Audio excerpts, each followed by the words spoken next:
Bon, il a réglé les choses comme c'est réglé. Êtes avec Dieu. Et nous en sommes. Et il vous dit ce nous en sommes encore aujourd'hui à n'avoir pas fait achever dans la première ère opérationnelle, la deuxième inachevée, la troisième inachevée, la quatrième. Et maintenant, on a bondi dans la cinquième ère opérationnelle. Mais là, ce qui se passe, c'est excellemment dramatique. Pour la première fois, on annonce les chiffres attendus. Avez-vous jamais entendu, quand on a voulu lancer le nombre de gens qu'on voulait mettre sur la LEPI, qu'on voulait enregistrer? Jamais. Deuxième ère opérationnelle, jamais. Troisième, jamais. Quand on est arrivé à la cinquième ère opérationnelle, on a annoncé qu'on attend 1 100 000 et quelques personnes à enregistrer. Mieux ou pire, on a délocalisé la Mirena à Parakou. La présidente de la Mirena, armée bagage, avec son secrétariat, est allée s'installer à Parakou. Est-ce que c'est prévu par... Bien sûr que ce n'est pas prévu. Le Centre national de traitement a un siège, la Mirena a un siège. Il n'est pas possible de faire ça. S'il n'y a pas une intention de tricher, s'il n'y a pas une intention de fraude. Vous qu'elle a voulu se rapprocher de l'aire opérationnelle de Borgou à Libori pour mieux sécuriser la chose. C'est elle qui fait le travail. Ça fait quand même des centaines de kilomètres. Est-ce que c'est elle qui fait le travail opérationnel? Le siège de la Mirena doit rester à Cotonou. Le secrétariat doit rester au siège. Et les gens qui vont sur le terrain, iront sur le terrain. On rentrera dans les détails pour parler de la LEPI. Vous avez parlé tout à l'heure des lois électorales de 99 députés, de 100 millions que vous avez fixé après les lois, de la liste. La question de la liste, oui. Il reste la question de la Sénat. Vous savez, pendant que ça marchait très bien pour le régime, on a fabriqué une loi avec une texture de la Sénat qui permettait, a priori, au régime de confisquer la Sénat. Le régime a fini maintenant de régler sa question par rapport à la société civile, qui lui a échappé la dernière fois, et qui nous a permis d'avoir une Sénat qui n'est pas contrôlée par le gouvernement. Maintenant, ils ont réussi à éjecter la société civile crédible, celle qui, disons, sait de quoi on parle. Celle qui vous arrange? Non, non, ne dites pas des choses comme ça. C'est pas bien. Celle qui sait de quoi on parle. Ceux qui parlent là, est-ce que vous les avez jamais vus dans le débat le débat qui est en question? Non, je le dis parce que généralement, lorsqu'on reçoit des gens sur ce plateau, ils disent que ceux de la société civile dont vous parlez sont beaucoup plus proches de vous, de votre mouvement politique. Vous ne savez pas que ces gens-là, c'est cette facilité qu'ils ont.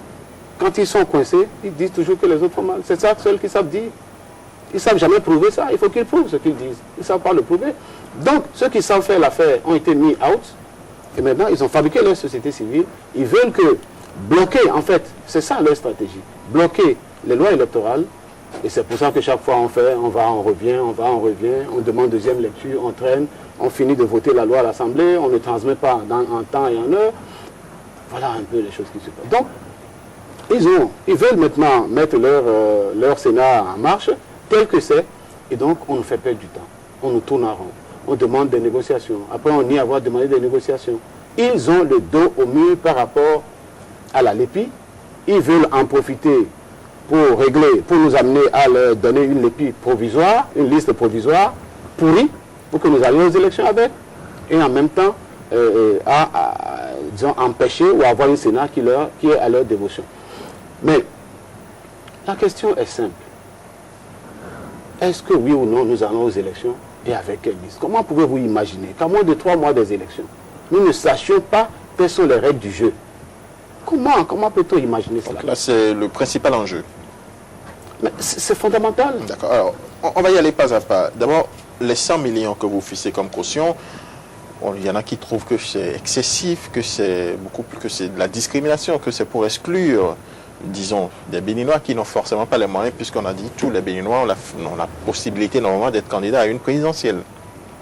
Pourquoi 100 millions? Je pense que nous avons déjà longuement expliqué cela. Les élections présidentielles, ce n'est pas une partie de belote. Et ce n'est pas une partie de jeu de cartes. Non. Les élections présidentielles, c'est une affaire sérieuse. Et il faut éviter que les gens utilisent les élections présidentielles pour faire dépenser gratuitement de l'argent à l'État. Car n'oubliez pas, quand on organise des élections présidentielles, il y a des investissements qui sont faits sur la base des impôts que vous payez, des taxes que vous payez. Et ces investissements-là, quand le nombre de candidats est plus grand, on dépense plus. Donc si les gens veulent que l'État dépense de l'argent, qu'ils y contribuent. C'est si simple. Deuxièmement, une élection présidentielle, c'est une affaire d'équipe. Ce n'est pas une affaire individuelle. Et puis, quand vous dites que 100 millions, c'est trop, moi, vous m'empêchez d'être candidat parce que vous avez fixé, par exemple, à un moment donné, à 5 millions. Je ne suis pas capable de payer les 5 millions. Donc, individu, oui, isolément. Si c'est l'individu qui est pris en compte, ou si je n'ai pas la possibilité de payer 5 millions, pourquoi vous me dites, vous fixez 5 millions? Il y a des gens qui ne peuvent pas payer 5 millions, d'autres ne peuvent pas payer 15 millions, d'autres ne peuvent pas payer 50 millions. Et donc, le Parlement, qui est le seul organe constitutionnellement reconnu pour fixer ce montant-là, a fixé que c'est 100 millions. Il y a eu plusieurs propositions, on a parlé de 50 millions, de 25 millions, ainsi de suite. Pourquoi vous êtes allé à 100? Pourquoi pas 50? Pourquoi pas 25? Pourquoi 25 et pas 100? C'est 100, point, terminé. Voilà. Oui. Et c'est ça ce que la majorité des représentants du peuple ont fixé. Alors, en dehors donc de la caution, il y a cette question du nombre de la Sénat. Vous avez tout à l'heure expliqué ce que vous pensez, vous estimez être la position de vos amis d'en face, c'est-à-dire faire traîner les choses pour qu'on soit obligé d'utiliser la loi en vigueur en ce moment. Mais vous aussi, vous ne fassiez pas du tout les élections. Ou qu'on ne fasse, voilà, vous ajoutez encore un nouvel élément à ce dossier. Alors vous aussi, vous proposez 11 membres pour la Sénat. Alors, de quoi retourne cette proposition? Pourquoi est-ce que vous proposez 11? Pourquoi pensez-vous que 11 membres, c'est mieux que 17 ou 25 pour la Sénat? Vous savez, pour manager, on n'a pas besoin d'être 1000. 11 personnes, comme une équipe d'organisation, de pilotage, à mon avis, c'est suffisant. La Mirena qui fait la LEPI, là, ils ne sont pas 20. Ils ne sont pas 20, mais ils font la LEPI pour tout le Bénin. Donc, si nous estimons que la Sénat, l'organe central, il faut 11 personnes, ce n'est pas les 11 personnes qui auront réglé tous les problèmes du terrain.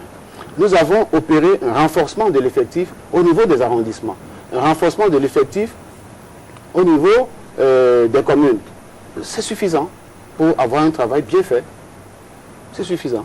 Et les 99 députés? Vous savez, notre Parlement a reçu quelques coups.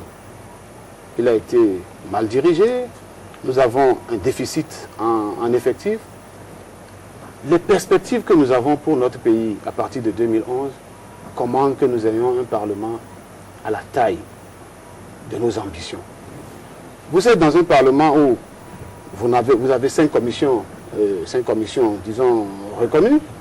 Les 5 commissions ne sont pas suffisamment pourvues en effectif pour produire un bon résultat. Alors, notre réflexion, c'est que, premièrement, il faut faire en sorte que nous ayons un effectif plus grand. Mais ce n'est pas que ça. Pourquoi voulez-vous qu'une commune, par exemple, comme celle d'Abomey-Calavi, qui fait plus de 300 000 habitants, et qui se met avec Sohava et Zé, continue d'avoir 4 députés, alors que Calavi, Sohava, Zé, mis ensemble, ils font plus de la moitié de Cotonou. Cotonou a 10 députés, et Calavi et autres ont 4 députés. Ce n'est pas juste. Il faut permettre aux Béninois qui sont de Calavi, Sohava, Zé, etc., d'avoir le nombre de représentants qu'il leur faut pour peser au niveau du Parlement. Il en est ainsi pour, par exemple, Toviclin, Lalo, etc. Il en est de même pour la région de Banikwara. C'est cela. Il faut donc permettre à ces localités-là d'avoir le nombre de représentants qu'il faut. C'est une question de justice et d'équité. Et à côté de la justice et de l'équité, il faut de l'efficacité. Oui, à côté de l'efficacité, la justice et l'équité, il faut aussi les moyens.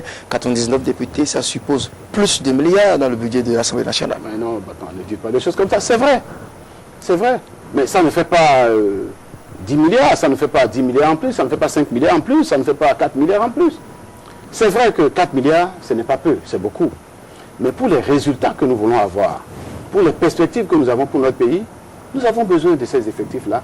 Et pour, disons, gérer les frustrations internes, l'équité à l'interne, si les gens de Calavi se sentent mieux représentés, ils sont plus à l'aise à contribuer à la création de la richesse. C'est aussi ça. Oui, mais tout le monde ne l'entend pas de cette oreille, puisqu'il y a des voix divergentes. Il y a une opposition entre vous, les députés, sur ces sujets. Non, les députés n'ont pas d'opposition par rapport à ça. Ceux qui ont d'opposition par rapport à ça, et c'est même une opposition de façade, c'est le gouvernement. Le gouvernement qui a besoin d'un levier à partir duquel il va pouvoir décrédibiliser l'opposition et le Parlement. Parce que l'opposition est majoritaire au Parlement. Et donc les décisions qui sont prises au Parlement sont considérées comme les décisions de l'opposition. Donc il faut trouver quelque chose comme ils l'ont fait pour le budget, je vous expliquerai. Il faut trouver quelque chose pour montrer que bon, ces gens-là, ils sont des budgétivores, etc. C'est ça. Oui, finalement, sur la liste électorale, vous avez décidé d'avoir une liste ad hoc. Comment ça va? Qu'est-ce que vous proposez concrètement? Là, c'est dans les dispositions transitoires de la loi. La question que nous avons à nous poser, c'est d'abord de constater. D'abord, il faut constater que la liste ad hoc vient pour, disons, apporter une alternative à la LEPI qui ne peut pas être possible à moins que ça soit un instrument de fraude. On n'est pas encore 31 décembre. Non, mais attends. On est dans un pays de science. Il y a une logique. Pour être au 31 décembre avec la liste, il y a des délais incompressibles. Il faut donner 15 jours aux citoyens pour regarder la liste, formuler leurs recours. Il faut un temps pour déposer les recours. Il faut un temps pour examiner les recours. Il faut un temps pour faire les corrections. Il aurait fallu un temps pour faire le dédoublonnage. Il aurait fallu un temps pour achever les enregistrements. Et ce temps-là, il est évident que d'ici au 31 décembre, c'est impossible. Je vous le disais sur ce même plateau, il y a quelques mois, pour dire qu'il est impossible de rester dans les délais. Et vous le voyez avec moi, c'est quasiment impossible. C'est quasiment impossible. Et la liste qu'on a proposée? Ce que nous proposons, c'est d'abord, je tenais à vous l'expliquer, à quoi sert-il de courir après un instrument que l'on ne veut pas ou que l'on ne peut pas utiliser? Ce qu'on fait là, enregistrement biométrique, là, vous savez ce que ça veut dire? On veut de la transparence. On veut s'assurer que celui qui amène la carte, que c'est cette personne-là est propriétaire de la carte, que c'est cette personne-là qui vote. Et donc pour ça, on a prévu qu'on prend les empreintes digitales. La loi que nous avons, les portant en règle générale, n'a pas défini que pour aller voter, on prend votre carte d'électeur, on met dans une machine pour contrôler que votre empreinte digitale est conforme à l'empreinte qui est sur la carte. D'accord? Donc la biométrie pour les élections de 2011 est inutile. Vous vous êtes fait enregistrer. Mais bien sûr, je ne fais pas la LEPI pour 2011, moi. Je suis un citoyen, je me fais enregistrer parce que j'estime que c'est un... Vos collègues disent que l'Union Faire Nation, les membres, les responsables de l'Union Faire Nation, l'opposition en général, se sont fait enregistrer, se sont fait enrôler, alors qu'ils n'ont pas demandé à leurs militants de faire cette démarche-là. Qui vous a dit ça? Vous n'avez jamais entendu les gens de l'Union dire aux gens de ne pas se faire enregistrer? Vous n'avez pas non plus dit aux gens, vous n'avez pas encouragé les militants à aller se faire enregistrer. Bien sûr que nous l'avons. En réalité, lorsque nous sommes dans des périodes électorales, souvent on mobilise les militants à se faire enregistrer, à aller s'inscrire. Mais nous ne les mobilisons pas pour les élections de 2011. Nous leur demandons de se faire enregistrer. C'est un acte citoyen, c'est une démarche citoyenne.